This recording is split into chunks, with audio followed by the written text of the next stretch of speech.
Hey YouTube, do you want to get 3 to 4 times more for your wood turn bowls at your next craft show? I get 4 times more than I used to for my bowls at the craft and art shows that I attend. Watch this video, see how I do it.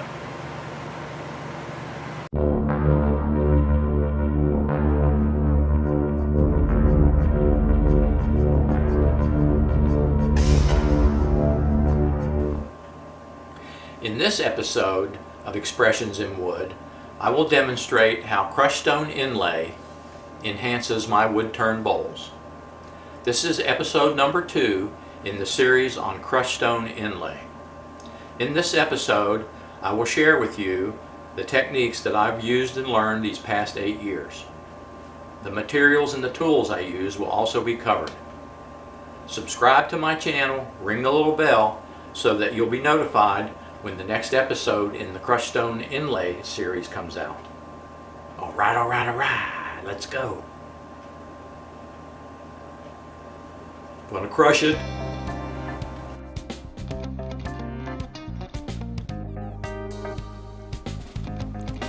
Okay Woodies, let's dive right in here with the preliminaries. As I whip out this bowl in the background, look at the images of the bowls I created with a crushed stone inlay rim. My price for these bowls is between $300 and $600. I was introduced to crushed stone inlay in 2011 at the Aramont School of Arts in Gatlinburg, Tennessee. The instructor that week was Stephen Hatcher. He is the master of crushed stone inlay in my opinion. The week I spent in his workshop changed the direction of my professional wood turning career. Go to his website and download his PDFs on stone inlay.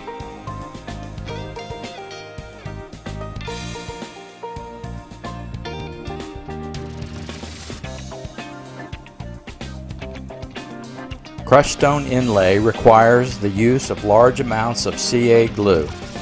The fumes are very noxious.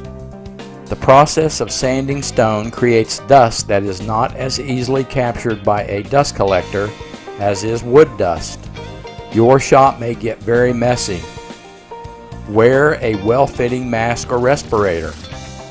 Superglue fumes are very irritating to your eyes and respiratory system, so keep the area very well ventilated. I suggest you follow my link below to read about the hazards of working with CA glue.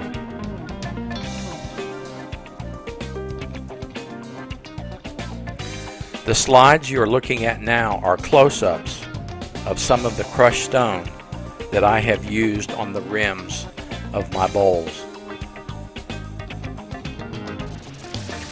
I usually make a wide undercut rim on my bowls that are going to feature a crushed stone inlay. This design feature gives me lots of room to be creative. I'm sure you know how to make an undercut rim on a bowl.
When turning a groove for inlay, the groove needs to be very well defined.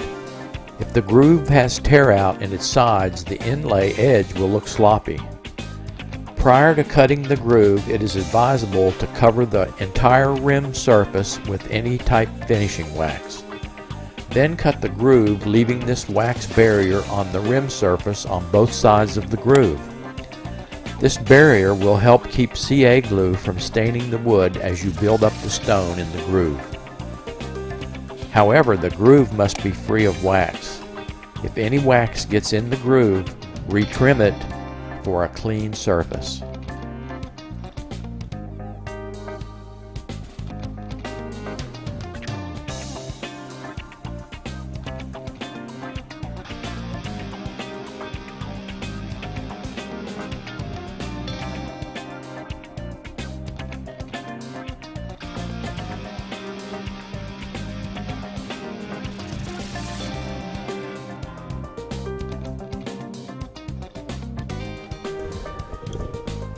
When doing a beaded rounded over bowl rim, I lay in small and medium minerals as a base because the inlay will be seen on two sides. In my video, Add Crushed Stone Inlay into Your Wood Turnings, we learned about the hardness of the best stone to be used in crushed stone inlay. On the Mohs scale, we know that minerals between 3 and 5 are best to use. Most hardwood I use are the same hardness as the minerals. Aluminum oxide used in sandpaper has a hardness of 9. Match the hardness of your stone to the same hardness as the wood to get a smooth, level inlay.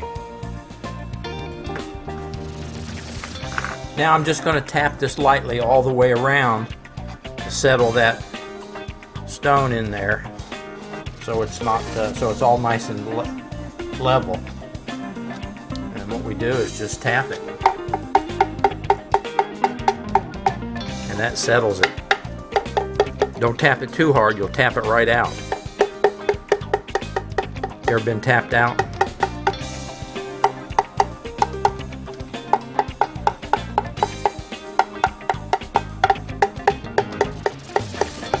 Okay, we got a nice layer in there.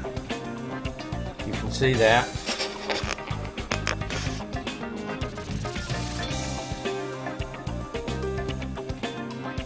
In Stephen Hatcher's PDF, Basic Stone Inlay, he recommends laying in the largest of your crushed stones first. Let us know what you think down in the comments. Because my crushed stone inlay beaded rims are seen from two sides, the top and the side, I like to use the same size crystal all the way through the inlay as much as possible till the very end.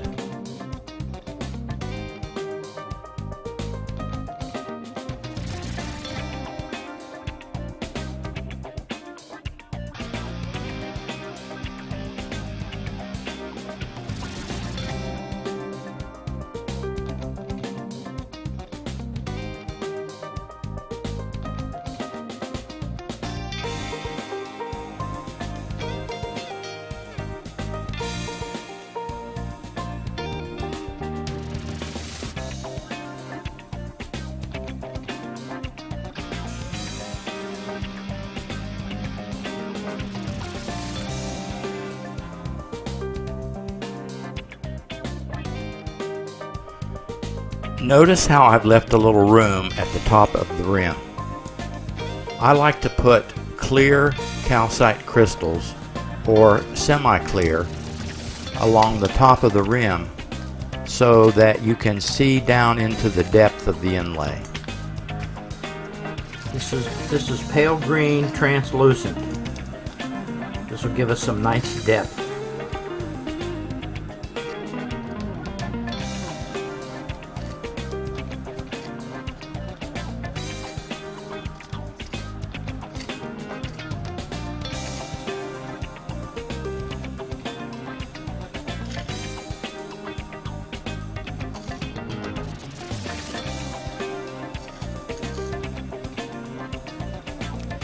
If you have any voids, especially up near the top, when you sand the material, it will foul your sandpaper, and it could even cause some of the crushed stone to come loose from your inlay.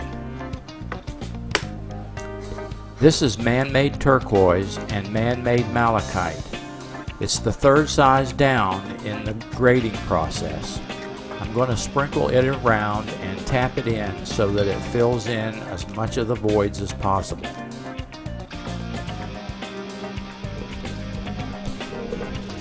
Once you have your groove completely filled, make sure that you've got enough pieces that are proud of the rim to show through when you sand it. You are now ready to bond the wood to the stone using CA glue.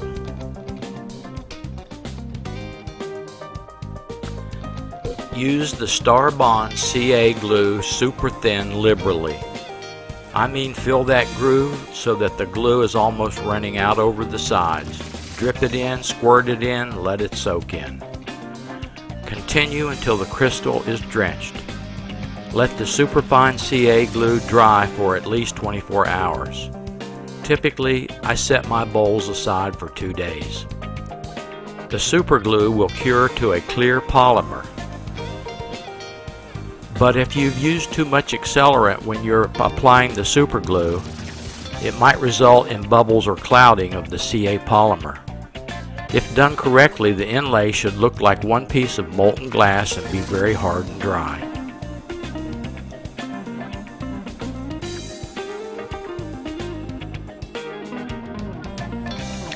I start the sanding process with a 5-inch disc hook and loop Klingspor 80 grit pad.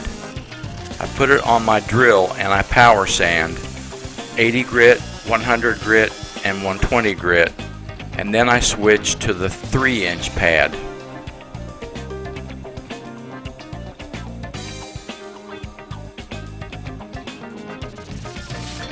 I power sand the crushed stone on the surface of the rim all the way down till it's flush with the wood. Make sure you change your paper often and keep a fresh 80 grit on your pad.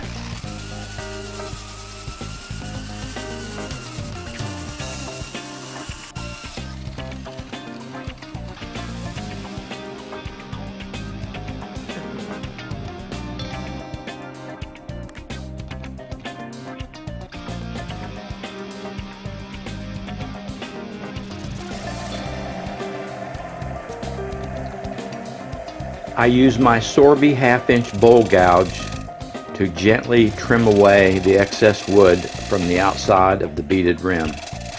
It's important to ride the bevel and just use a little bit of the cutting edge. Notice how much of the outside bowl rim I've cut off with my bowl gouge.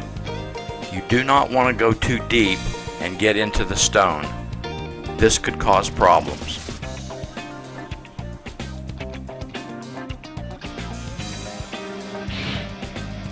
Ride that bevel. Ride that bevel. Nice and easy. Ride, Captain, ride. Ride that bevel. Notice how much wood I removed with my bowl gouge. I just left a little sliver of wood covering the calcite. Now we're going to power sand the outside rim with our 80 grit sandpaper. We're going to sand the wood completely away, exposing 100% of the crushed stone. After you have power sanded your bowl down to the calcite, inspect it with a magnifying glass looking for any voids. These will fill with the small powder calcite and the superglue. At this point, using your 5-inch disc and your 80 grit sandpaper, round over the bead until you get a nice smooth transition from the top to the side.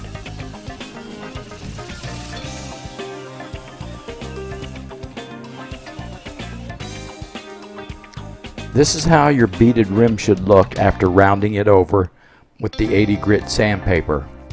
I've dampened the shop towel with a little mineral spirits to show you what it's looking like. This is going to be gorgeous. Inspect the outside edge of your beaded rim. We're looking for any voids or cracks or little pits.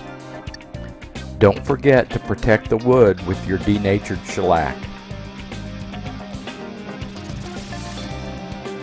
I'm going to take just a little pinch of this very fine calcite and I'm going to put it right in that void. Okay, and I've got a little mound there. And what I'm going to do is take my thumb and I'm just going to brush it off ever so lightly.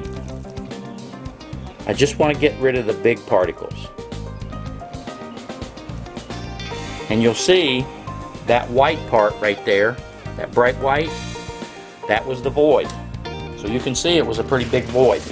Now what I'm going to do is just put a touch of CA glue right there. I just want just a little touch.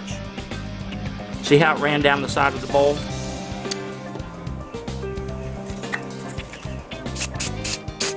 A little shot of stick fast activator or Starbond activator.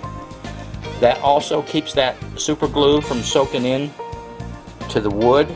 If you hit it with the activator quick, it dries it right out, doesn't give it a chance to soak through that shellac that we put on it. So that little spot right there is fixed. So what I'm going to do is just go all the way around the bowl on the side and fix all of those.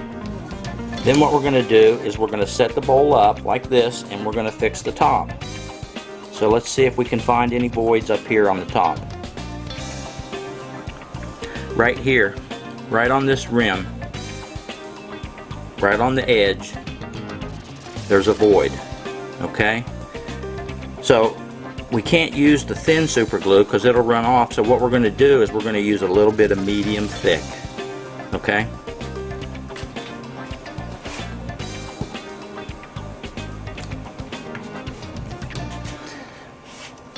I'm going to take just a little pinch, just like that, lay it in there. I'm going to put one of the little pipettes on the end of my medium thick, and I'm going to just put a little bead of super glue, medium thick, right on that. Okay, it helps if I cut the end off. Look at that, the end's not cut off. No glue will come out of there. Such a dummy.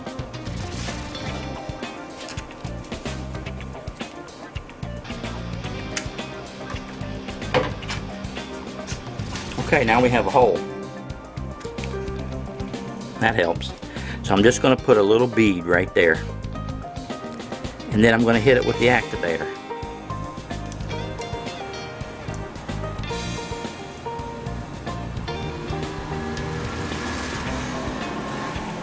See how that bead sits proud? The reason I didn't use the shellac here on the rim is because this thick glue is not going to run when I hit it with the activator, so I didn't need to put that there. So I'll give it a little shot of activator. And it'll cause that to dry, and now that void right there on the roundover part of the bead is filled in. So we're just going to do that all the way around the bowl. And we're going to find any imperfections and we're going to fill them in. Okay? These are fabulous. Hook and loop. They go right on my power sander, and they're 500 through 4,000. They do a great job. And when I use these pads, I wet sand it. I use these micro mesh, and you can see it goes all the way up to 12,000. This is what they look like. They're color coded so that you can see what color is what grit. Again, put a little solution on here to wet sand. My bowl is on the lathe, it's spinning, and I usually do it at about 1,000 RPMs. You want this to start polishing as well as sanding. And I do this all the way through 12,000. These are my sanding discs. These are really sweet. They go in my power drill.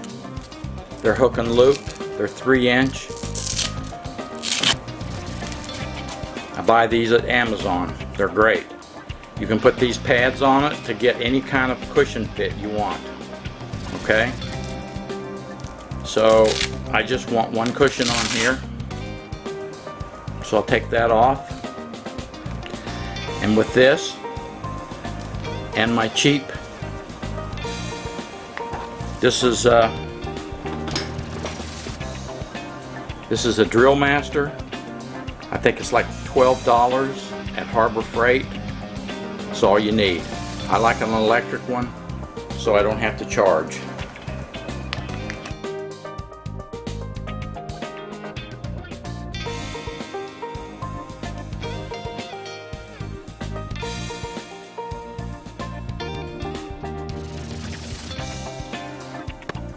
We're going to stop here.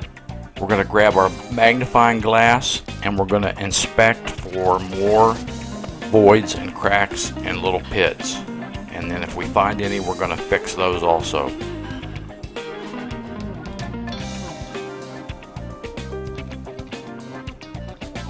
I noticed here there's a small crack, a little bit of a void in the wood itself, so I'm going to take this opportunity to fix it. I'm going to use a little bit of the real fine powder, but the first thing I'm going to do is I'm going to apply my solution of dewaxed shellac to protect the wood.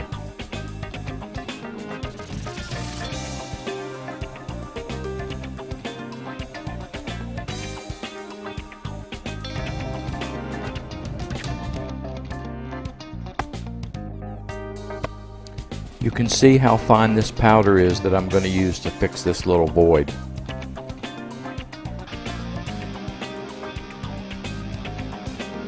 Blowing on the shellac to make sure it's dry.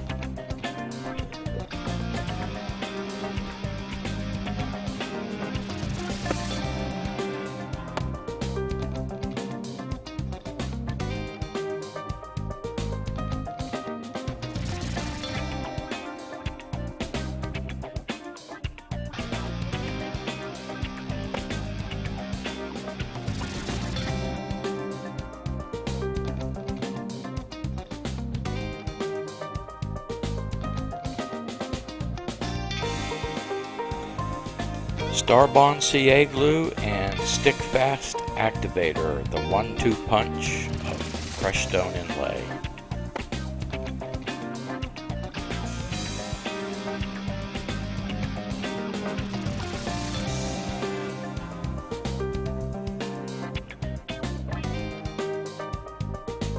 Once I've completed sanding with my power sander up to 4000 grit, now it's time to start with the micro mesh pads, and I sand all the way through 12,000 grit. Typically I have my lathe running at about 1000 RPMs, and I dampen the pads with a little bit of mineral spirits. At this point I take the bowl off the lathe, I cut off the tenon on the back side, finish the bottom, and then I put my Sorby's tung oil finish, about 4 coats on the bowl. Then the very last thing I do is I get out my Beal polishing system and I polish the bowl with Triple E white diamond and then the wax. And here's the flip side of the bowl. Well, that wraps up this episode of Expressions in Wood. I hope you enjoyed the video. I hope you come back for another one. I would appreciate it if you'd smash the like button and subscribe to my channel. This is Woodpops signing off.